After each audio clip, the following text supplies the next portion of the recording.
There's some stuff Leafs fans already know that they don't need to be reminded of, but we need it for context, so bear with me a second. In last season's disappointing playoff series versus Montreal, Mitch Marner was held goalless and had 4 assists in 7 games, coming off a season where he smashed the points-per-game mark with 67 points in 55 games. That was the 4th highest point total in the league in the regular season, and it all but dried up for the guy who led NHL forwards in ice time. The year before that, Marner put up the same goalless stat line in 5 playoff games while the Leafs lost to Columbus. When the going got tough, the scoring dried up. But we were reminded, he got a lot of chances. Was all over it, did everything but score. Unlucky. Got a lot of good looks. And yes, that was true. This season Marner can make the same case. Through 4 games it's a little insane that he only has 1 assist. Here are the NHL's leaders in scoring chances for, which is a stat that measures exactly what you think it does, though it's not an individual stat. If anyone is on the ice for a chance they get credited with 1, just like plus-minus but with a larger sample. The top 5 in the league. So, Marner's 3rd in the NHL in chances for, and has just 1 assist. Everyone else on that list has 2 or more points, with Hedman having 6 assists. Just like in playoffs last season, I think you can fairly say Marner is heavily involved in an effective offense. Tuesday he was interviewed after practice and asked what he needed to do to break through, and his answer can fairly be summarized as do nothing different. Again, yes, that's probably true. He could easily be sitting on 4 or 5 assists right now playing exactly the same way. But teams view slumps differently than players. They don't have the luxury of just waiting for the bounces, which seems to be how people think these things are handled. When you see media say a slumping player's shooting percentage should regress to normal, as in, they should start getting more lucky, there often has to be a tangible change that helps that player start to get lucky. In digging through their shortcomings, players work to create their own luck, and often a player whose shooting percentage is flagging is taking worse shots than usual. We're not great at measuring that yet. Often they're being less dangerous, maybe not skating enough to create separation on their attempts, or not being physical enough to create room for themselves.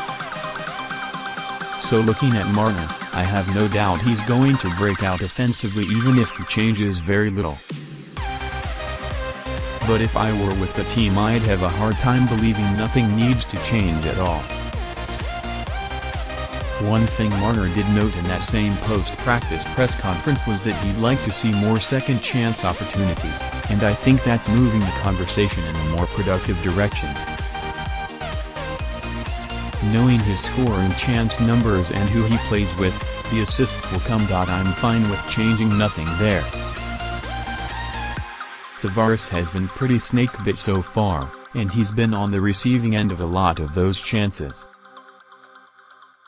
But you don't expect an $11 million forward to never score, right? Marner had 20 goals in a shortened year last season, a pace good for 30 over 82 games. He had 26 a couple years before that. Given his aging curve, 30 wouldn't be unreasonable to expect if Marner's healthy. So I narrowed the question down more, and looked at individual scoring chances. Marner is still near the top of the league there. That's individual scoring chances for, and high danger chances for. 14 chances in 4 games is great. You'll notice the Leafs generally create a lot of chances, if you didn't already know that. Before we go any further, the reason I'm kicking all this around today is because it's worth asking, how okay are you, and how okay is any team, with the hand waving away a lack of goals or points for an offensive player if they're getting chances? Chances are the holy grail in hockey. That's all coaches are ever after. Tuesday on Real Kuiper and Form, Bruce Boudreau joined us, and in talking about Marner, he commented on how many chances he's getting. He said something to the effect of, "It's like when you're a kid and slumping, and your dad asks, 'Are you getting chances?' Yes. Then don't worry about it." That's a staple of the hockey laws most of us grew up living by. For coaches, chances are the most valued internal metric, at least in my experience. In working around Mike Babcock, I saw how the staff operated during intermissions. The first thing they would do is watch the chances against and look for any trends or reasons to address the team, or individual players. If there was time, they'd look at the chances for. It was only then, if there were other observations, they might go to the breakouts or special teams or something else.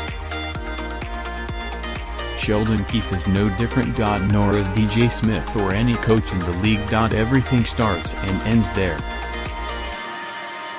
Shots and shot attempts are fine over large samples, just like goals and assists, but the immediate coaches want to know why chances are happening where and when.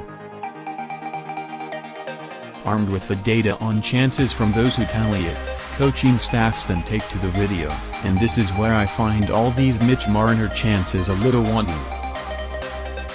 The numbers are good, but the video is only okay, barring a couple great as, which every top-line forward in the league should have a few of 4 games in.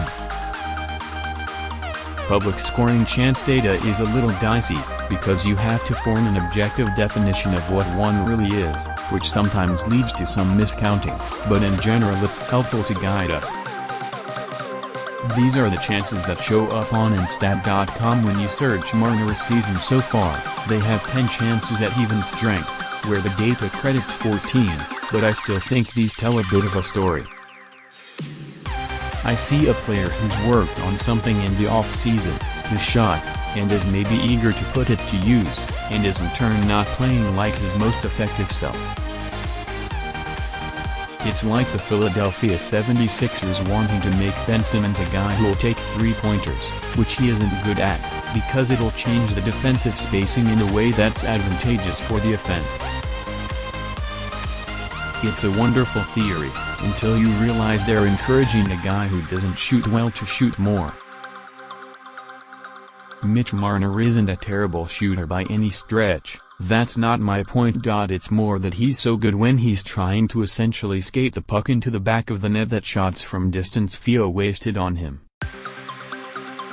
Every time Marner threatens, he's so nasty and tight that it draws defenders to him, and that's where space opens up for others.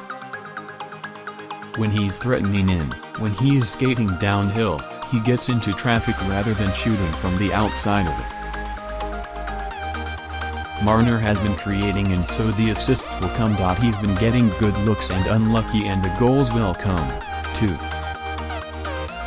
But to get there sooner and more often, the mindset needs resetting. He needs to find a scoring style that works when the going gets tough, in the playoffs, and right now feels like a great place to get started working on that. It all starts inside the traffic.